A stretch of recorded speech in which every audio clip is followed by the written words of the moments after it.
$1,00,000 golden ice cream, এটা এত tasty যে আমার মাথা খারাপ হয়ে গেল।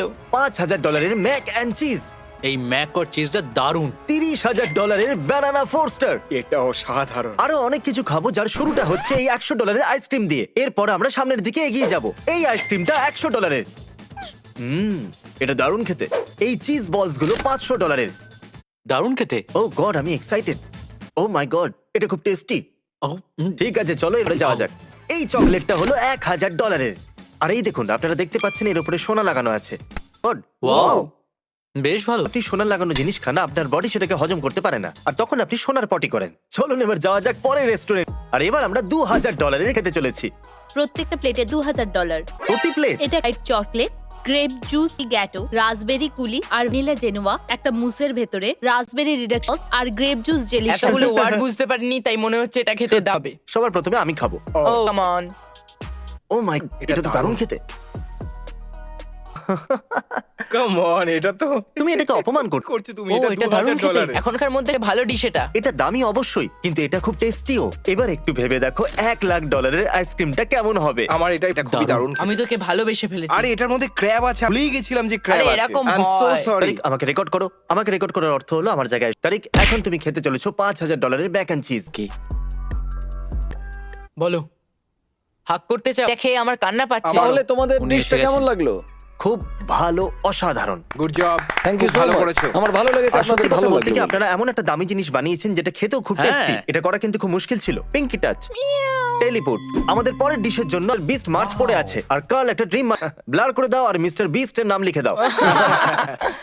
ওর ব্লার করে দাও। আর এবার আমরা খেতে চলেছি $7,000 এই পাপ পিস্ট। তাহলে এটা হলো একটা চিজ হুইলস যার উপরে 40 বছরের পুরনো সস আছে। ব্রি চিজ আমার সব থেকে। এটা আবার কি? ও, এটা তো বেশ ঘন।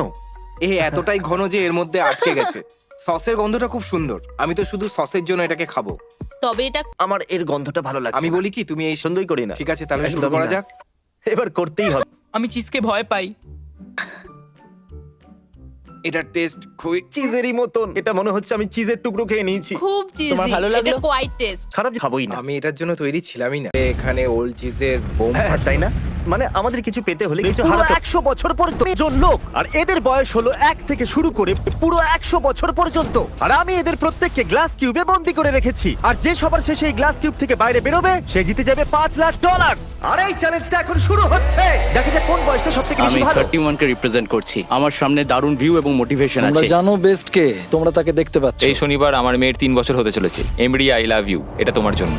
69-এ আমি সুস্থ, আর আমি জিতেই বাড়ি ফিরবো। Boeing Boeing Boeing. এই চ্যালেঞ্জটা জেতার জন্য তুমি কি ভেবেছো? এটা ভুলে যেও না জানো, এখানে আমি 300টা ক্যামেরা লাগিয়েছি যেগুলো প্রত্যেককে দেখছে। আমরা ওদের প্রত্যেকটা গতিবিধি নজরে রাখছি। আর সবার প্রথমে আমি এটা নোটিস করলাম যে বাচ্চাদের অদ্ভুত একটা স্ট্র্যাটেজি আছে। আমার স্ট্র্যাটেজি হলো যে আমি খুব চেঁচামেচি করব যাতে লোকেরা ঘুমোতে না পারে আর ওরা বাইরে চলে যায়। আর বিশ্বাসই হচ্ছে না, কিন্তু এটা কাজ করছিল।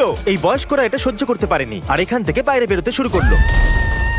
আমার খুব জোর খিদে পেয়েছে, কারোর কাছে কি কোনো খাবার আছে? সাহায্য করো। আর সেই জন্য কয়েকটা বাচ্চাও বাইরে বেরিয়ে গেল। এই সাসপেন্স ক্রিয়েট করছে। তোমার টাকার দরকার নেই, তাহলে তুমি বাইরে কেন এলে? আমার কাছে একটা ভালো খবর আছে, আপনি 1 বছরের বাচ্চা থেকে বেশি সময় আছেন। আরে কি কথা বলছো? কি মনে হচ্ছে এটা সহজ হবে? আমি ওয়ার্ল্ড ওয়ার 2 এর ভেটারান, তার সামনেটা কিচ্ছু না। একদম সঠিক। আপনার সার্ভিসের জন্য অনেক অনেক ধন্যবাদ। চ্যালেঞ্জ শুরু হয়েছে মাত্র কয়েক ঘন্টা হয়েছে, আর 10 জন লোক বেরিয়ে গেছে। তো বাকি দিনটার জন্য আমি এদেরকে একলা ছেড়ে দিয়েছি, যার কারণে আরো অনেকে বেরিয়ে গেছে। আমি বাড়ি যেতে চাই। আমি আমার বাচ্চাদের সাথে দেখা করতে চাই। বাই। আমাকে কাল স্কুল যেতে হবে। আমার মনে হয় না এটা আমার বয়সের জন্য ঠিক হবে। আমি বোর হচ্ছে আর আমার ডগকে মিস করছি। এই নাও কিছু টাকা ধরো। তুমি সিরিয়াস? কিন্তু কিছু লোক সিদ্ধান্ত নিয়েছে ওরা থাকবে। আমি একদম একজন ফ্যামিলি ম্যান। আমি আমার বোনের লোন ক্লিয়ার করতে চাই। আমি এটা আমার নাতির জন্য করছি। আমি ওকে দেখাতে চাই যে সত্যিও আমি কত স্ট্রং। স্ট্র্যাটেজির দরকার নেই, আমি এখানে ক্রিসমাস পর্যন্ত থাকবো। এটা দ্বিতীয় দিনের শুরু, আর মাত্র 76 জনই বাকি আছে। দেখা যাক 100 বছর বয়সী কি করছে। কেমন চলছে? এখন অবধি জেগে আছি। তাহলে আজকে দ্বিতীয় দিন। আপনি এখানেই থাকতে চান নাকি চলে যেতে চান? আমি হয়তো কুইট করতে চাইবো, আর এই ব্যাপারটা আমার পরিবার কখনো ভুলবে না। ইনি বিশ্বযুদ্ধে লড়েছেন এবং মিস্টার বিস্ট ভিডিওতে কম্পিট করেছেন। হ্যাঁ হ্যাঁ। দ্বিতীয় দিন শুরু হয়ে গেছে আর আমার খুব ভালো লাগছে। টাকাটা ওখানে আছে, আর আমি ওখানে পৌঁছতে পারি। ও, তুমি দেওয়ালে এরকম ড্রয়িং কি করে বানাচ্ছো? ক্যাচস্টিক দিয়ে। আমি সর্বদা এটা ভাবি যে এই লাস্ট টু লিভ চ্যালেঞ্জে লোকেরা বোর্ডমের হাত থেকে কি করে বাঁচে। কেউ দেওয়ালে ডিওড্রেন্ট দিয়ে ড্র করছে, আবার কেউ পাশ বালিশ দিয়ে দুর্গ বানাচ্ছে। তাই আমি এদেরকে চ্যালেঞ্জটাকে নেক্সট লেভেলে নিয়ে যাওয়ার জন্য সুযোগ দিচ্ছি। তাহলে পুরো 24 ঘন্টা কেটে গেছে আর এখন ভোটের সময় এসেছে। তাহলে আপনাদের সবাই রুমেতে আছে একটা গ্রিন বাটন আর একটা রেড বাটন, আর যদি বেশিরভাগ লোক গ্রিন বাটনটা টেপে তাহলে আমরা করব একটা চ্যালেঞ্জ, কিন্তু তাতে কিছু লোক আউট হয়ে যেতে পারে। কিন্তু যদি বেশিরভাগ লোক রেড বাটনটা টেপে তাহলে আমরা এটাকে এরকম ভাবে চালিয়ে যাব। আমি বেছেছি রেড। বেকার রিস্ক কেন নেব? আমি গ্রিন বাঁচবো না। আমি কিছু করতে চাই আর কিছু মানুষকে বাইরে বার করব। গ্রিন দিয়ে চ্যালেঞ্জ করতে হবে আর রেডে রেজাল্টস দেখানো হোক। 63 জন চ্যালেঞ্জের জন্য ভোট করেছে আর 13 জন লোক করেনি। আমি এই চ্যালেঞ্জের জন্য একদম প্রস্তুত।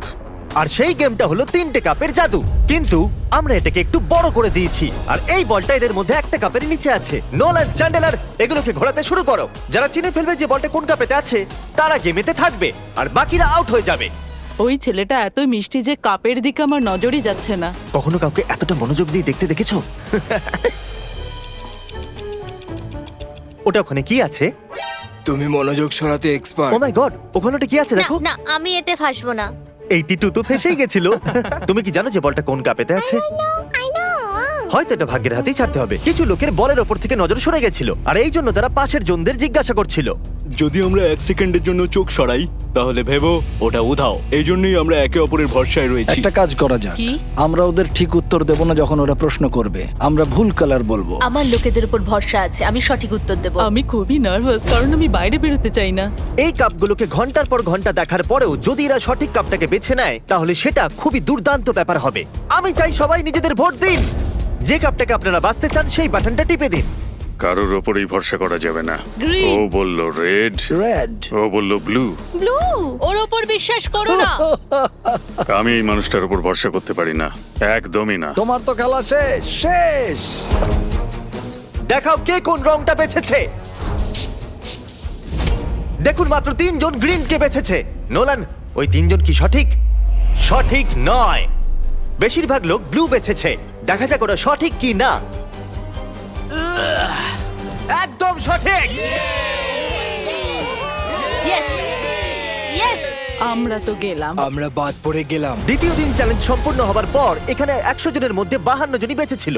টেনশন বেড়েই চলেছে। আমার একজন শত্রু তৈরি হয়েছে, ওই বুড়ো লোকটা। জানি, একবার দেখো তো। এই দুজনের মধ্যে তো কিছু একটা ও চলছে। আমাকে রেড বলেছিল, কিন্তু এ সত্যি বলেছিল। ওদের সঙ্গে ওরা সব সময় কথা বলছিল আর ওরাই ওকে ভুল রংটা বলেছে। আমরা দুজন ওর সাথে খেলছিলাম, ওকে ভুল রং বলেছিলাম। আমরা শুধু ওদের সাথে মজা করছিলাম, ওরা ভুল বুঝেছে। যদি মিথ্যে বলে জিততে চাও তাহলে আমি খেলবো না। ওরা অনেক লোকেদের ওদের বিরুদ্ধে করে দিয়েছে, অনেক লোকেদের। আপনারা হয়তো ভাবছেন যে এরা বাথরুম কি করে যাচ্ছে। এই বাটনটা টিপে দাও। ওকে, কিউবের বাইরে লাইট জ্বলে গেছে, তার মানে হলো এখন ক্রিস আপনাদের জন্য একটা টয়লেট নিয়ে আসছে। আমি রুমেতে প্লাম্বিং করতে পারিনি তাই একটা পোর্টেবল টয়লেট এখন এনেছি। এটা একটা বাথরুম হয়ে গেছে। হ্যাঁ, এটা একটা bathroom, হ্যাঁ। মাই গড। দ্বিতীয় দিনের শেষে প্রায় অর্ধেক কন্টেস্ট্যান্ট এলিমিনেট হয়ে গেছিল। ওদের ভুল রং বলে ভালো লেগেছে কারণ ওরা সঠিক রংটা জানতো না। কিন্তু আপনি নাম্বার 22-র জন্য এত উৎসাহিত কেন? আসলে আমাদের মধ্যে ঝগড়া হয়ে গেছিল। আর তৃতীয় দিন যত এগিয়ে আসছিল এদের চিন্তা ততই বেড়ে যাচ্ছিল। এভাবে নিশ্চয়ই বেরিয়ে